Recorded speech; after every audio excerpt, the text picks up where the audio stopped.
After 2 or 3 unceremonious baptisms, he stopped, suddenly aware of his actions.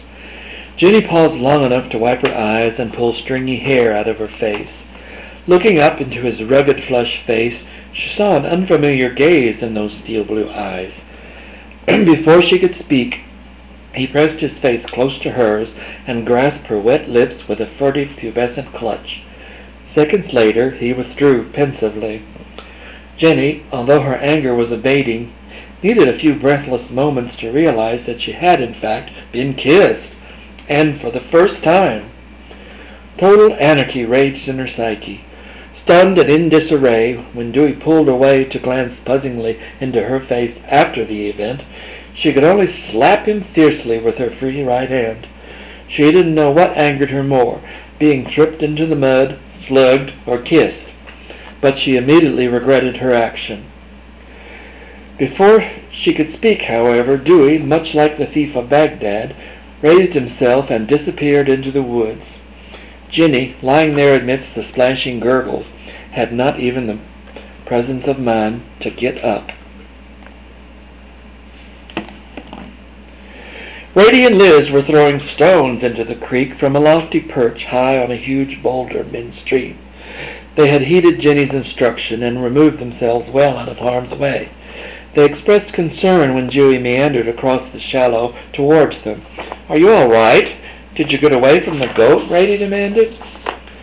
Liz, fixing her wide-eyed gaze on Jenny's flushed face, scratched hand, and mud-soaked clothes, responded sarcastically to her supposedly more perceptive sister. "Do you see the goat anywhere, Miss Know-it-all?" she queried. "I'm all right," Jenny offered shortly, Lizzie's choice of words dragging across fresh emotional wounds. Jenny began to assess their position and plan the return home. "Where's Dewey? I hope he's not hurt," Ratie intoned. "Oh, he's coming in a minute, I guess. His knee's cut open," Jenny answered. "How? Did the wretched animal catch him?" "No, he fell."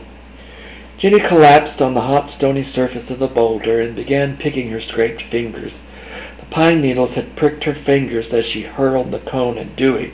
She hadn't even noticed the pain until she stopped for a minute. The balmy afternoon breeze fluttered downstream, caressing the lofty hillsides, blowing her hair forward into her face. Ratie, cool and collected, studied her curiously. Soon Dewey came bolting down from the woods and across the stream to the rock. Without a word, he sat down next to a fast-moving eddy and began washing his knee wound. Ratie gasped at the bleeding appendage. "Let me tie a handkerchief around it, Dewey. We have to stop the bleeding." "Goodness, your face is scratched too," Ratie observed, rushing to his side. "All right, thanks," he said, submitting to her ministrations. Jenny looked on stonily. Her inward befuddlement stupefied her to silence. Dewey lifted himself up off the rock and tested his carefully tied bandage. It seemed to hold nicely. Thanking Ratie, he turned to commence the quiet journey home. The fatigue and excitement of the day had quenched the entire group. Arriving at the boat, they climbed aboard. Dewey announced he would row, so Jenny took a forward position with Liz. Ratie pushed the group off and brought up the stern, expertly guiding the tiller with Dewey's instruction. The sun was low over the hillside on the west bank of the river as they pushed out into the wide Chattachoochee. On the horizon to the south, large white clouds billowed upward in grand fluffy peaks of snowy mountains far off in the distance. Loud, hungry birds circled overhead. A hawk plunged deftly into a field to extract his prey. How splendid and free they all were, thought Jenny to herself, following the graceful arching flight paths of the swallows. Forgetting her friends for a moment, she lost herself in the ecstasy of a full breath of freedom. The bird hovered in the sky, billowed over the land, and surveyed the river. Given an option, Jenny might have enchanted herself that afternoon and flown off to a whole world all her own. A school of fluffy yellow duck chicks lurched spasmodically in pursuit of their resolute mother. The ensemble paraded proudly along the shoreline. Suddenly Dewey, dropping a paddle, sprayed a substantial amount of river water across the bow and on to Liz and Jenny. "Oh, cripes," thought Jenny, her mood spoiled, but not yet willing to pierce the silence with the acknowledgment of her compatriots. "He probably did that deliberately anyway," she decided.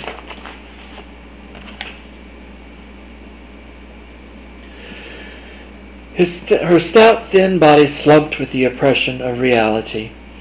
The day had been so beautiful, so full of wonderful things. How bitter to have it fade like this. She had meant only to rescue Dewey, and certainly didn't expect to encounter an element in him she couldn't possibly have expected. But why slap him so harshly, she pondered. Her wrist was still sore, and to make it worse, Dewey would probably now cotton up with Ratie, and get so chummy that she'd probably not see him again all summer. Boys, they are such a bother, she fumed inwardly. Do 'em a good turn and see what it gets you. Well, I certainly popped him one with that pine cone, though, didn't I? She gloated inwardly. That was some consolation. Well, never mind, Dewey decided. And never mind to those equally torturous thoughts that were smoking in the young man's brain as well. He channeled his emotional fright into impassive rowing with the lazy current. The boat was floating onward, and the day faded fast as the light grew dim. The party disembarked at a small sandy grove just above the ferry. Jenny grabbed her basket, pausing to rinse a few articles of clothing in the river while the others situated themselves. Suddenly, with a brief "Goodbye, thanks for the rowing, Dewey," she bounded up the riverbed, through the underbrush, and headed for home. Halfway across the river field, she sank into a tearful heap. The day had started off so nicely, but now it seemed as if the entire world had changed in the twinkling of an instant. Changed in a way which she wasn't sure she wanted. Sure, she could occupy her time well enough. She had plenty of work to keep up. She and Henry could find time to fish and swim and take long walks in the woods. There was peace and quiet to be appreciated by yourself, she noted, but the loss of Dewey's friendship and the childhood it symbolized ripped at her gut. Exhaling a deep breath and wiping the tears from her cheek, she stood somberly glancing homeward.